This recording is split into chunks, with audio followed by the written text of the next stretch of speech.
name is Marjorie the Love Doctor, and welcome to Wind Beneath His Wings School of Marriage. It's been a while since I've had anything to say to you. I've had plenty to say to you, but the enemy's been trying to mess me up. So I haven't been able to get any of my videos on the YouTube. But I'm back, and we will continue talking.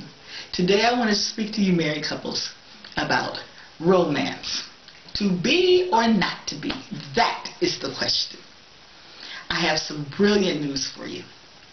You know, a few years ago when I was on the radio, I was trying to come up with something to talk about. You know, we always recorded two programs a day, and I didn't have anything. So the Lord said, I want you to talk to the women about the thing that they crave so much, romance. And so I said, okay.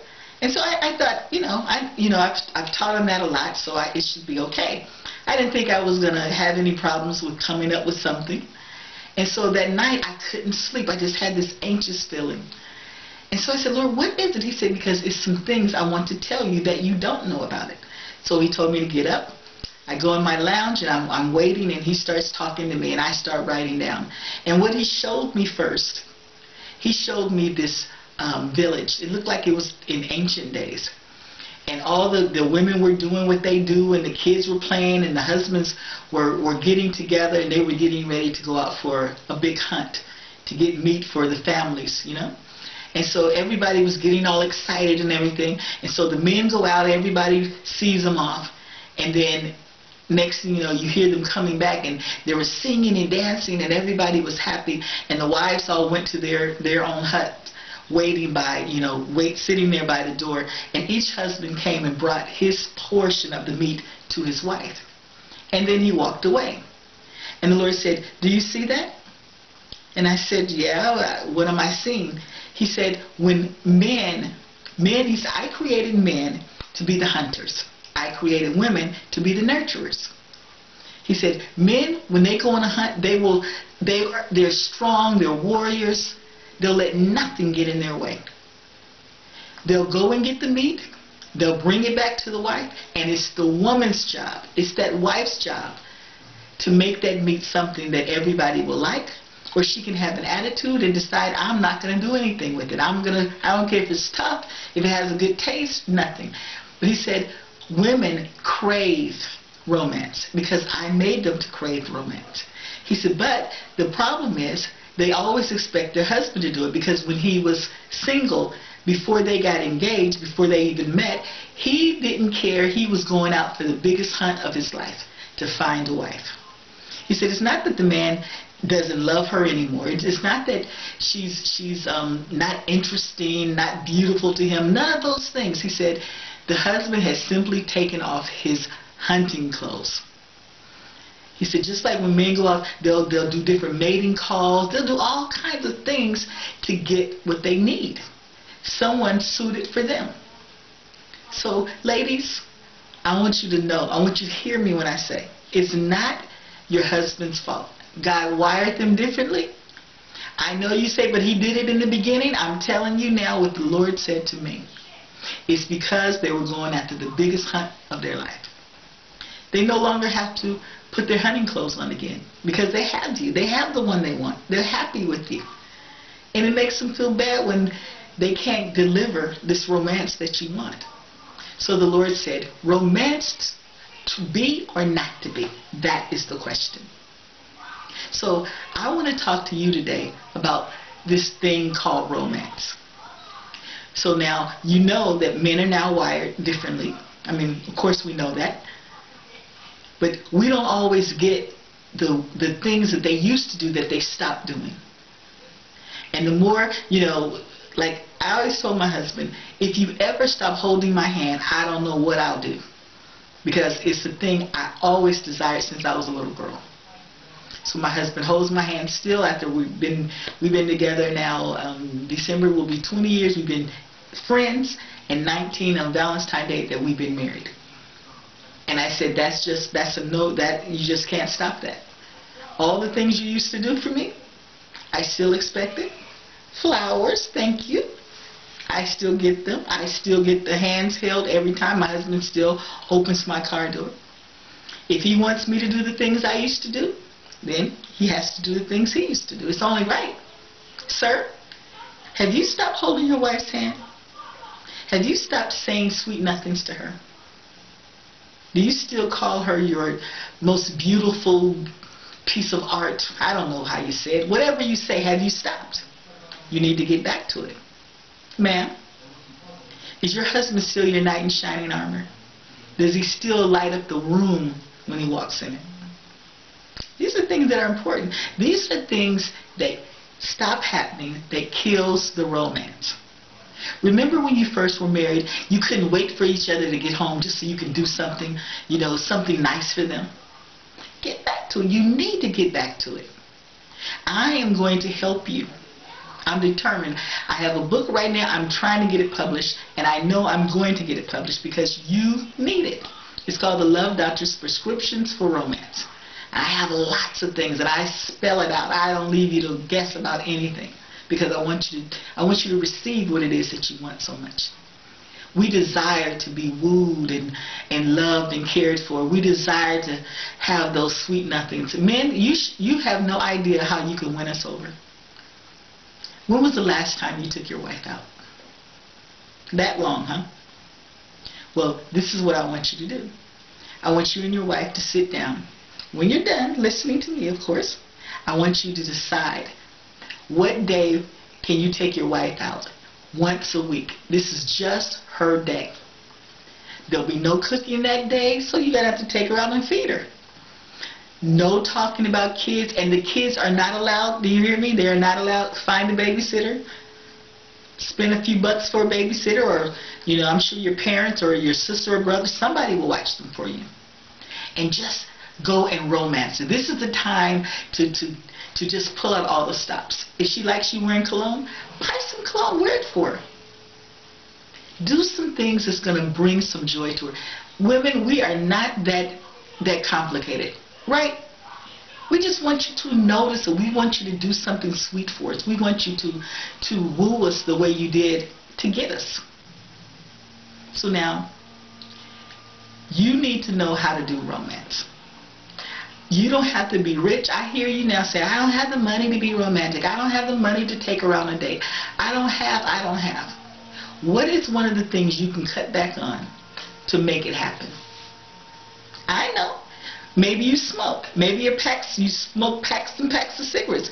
Maybe it's time for you to give up smoking and put that in a date fund for your wife.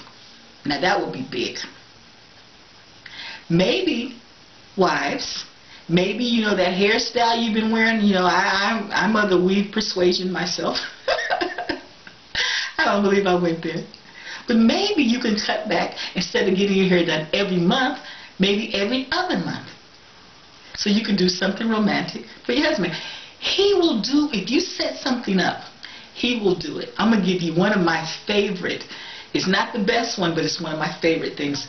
I used to make these baskets for women when I was single, and I needed to have an outlet for my romance. I'm one of the most romantic people I know. So I'm going to give you one now, and I want you to start thinking about that. Now this would be, I call this bubble bath for one. Now it's all done in a surprise. What you want to do is you want to have some, whatever the summer fruit is, or you want to have some grapes or strawberries or cut up apples, and you're going to just get little finger foods. You're going to get candles. You're going to get one of your favorite love song CDs. Get one of your favorite love song CDs. And then now you're going to have everything set up. You're going to have a bag of ice for the sink. Put your beverage in it, or something sparkly with bubbles. Have your nice glasses out. You know how to do it, women. You know how to make it look romantic. So you're going to get all those things, and then you're going to go and get yourself all prepared, whether you want to wear lingerie or you want to put on a sexy outfit. I don't know what it is, or whatever it is that he likes. If he likes to see you in a t-shirt, whatever it is that excites him, put that on. Then you're going to go get him. You're going to tell him you have a surprise for him. All this is supposed to be a surprise. The shock value, you get extra points for that. So now you're going to go get him. You're going to take him by the hand. You're going to lead him in the bathroom. You're going to undress him slowly. Start with his shoes and his socks first, guys, okay? You're going to undress him slowly, giving him soft kisses. The reason why I say soft kisses and not passionate kisses, because you'll go from point A to Z, or Z if you're in America, in no time flat, and that's not what you want. You want to prolong the romance. You want to make it romantic for you. You know, men can just get to the point, but romance for us is the going on and on and on. We want to play it out. We want to play it out. This is the time you get to control this. Okay? So after you get him undressed, you help him in the bathtub. I want you to feed him. I want you to give him his drink, all while offering stimulating conversation. You know, do some reminiscing. Talk about things that make you feel good. Not church, not children, and not work. Now I need to repeat that. No children, no talk about children, no talk about work, and no talk about church. This is about you and him. And this is conjuring up some things that will make you feel good. Okay?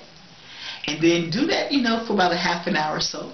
And then the last half an hour, start bathing him slowly with nice slow kisses. Don't get too hot and heavy yet. And you just take care of him. And when you're done washing him off, you help him out of the tub, and then you towel him off, you dry him off. And then, you know, have him lay on the bed, and you maybe rub him out in some oil. Give him a little massage. And from there, you can handle it. I know you can. You're married. Go for it. Enjoy yourself, okay? Let me know how it went. And be praying for me, because this book, I must get it published. I want it published before Valentine's Day. It's my gift to my husband. And my gift to you as well. So with that, I'm going to say goodbye. I'll see you next week, same time, same place. You be blessed. Bye now. Hi, this is Marjorie the Love Doctor, and welcome again to Wind Beneath His Wings. I have to do something. I taped last night for my married couples, and while I was sleeping, the Lord woke me up and He said, "You missed the main part about the romance. You didn't even tell the women. You didn't even tell the husband about how if you plant good seeds," which is doing some of these things, because He said the women are thinking, I have to do it. I'm the one who wants to have romance, but I have to do it all the time. The key is, what I forgot, and please forgive me, is that when you do something, count it as seed sown, because the Word says you always get a harvest. What I do, what normally happens with me through all these years of being married, was that I would do something, and because I made my husband feel so special, then next time he tries to do something, or not tries, he does do something. And so it goes back and forth, back and forth. So planting the seed is what's important. Keep the seed in the ground. And the husbands, you will do it, won't you? You will go along with it. I know you will. I know you will. I've taught this to countless women and men, and their marriages have changed forever. Get the kind of marriage you want to have. Don't just settle for anything. Get the kind of life you desire, you deserve, you've been wanting all your life. Make that childhood dream come true. Okay? And that's all I have to tell you. I had to be obedient. I know I normally tape late at night, but I had to say this because I couldn't get any sleep. As a matter of fact, I didn't get any sleep last night. So excuse the bags. But you be blessed, and I'll see you next week. Bye now.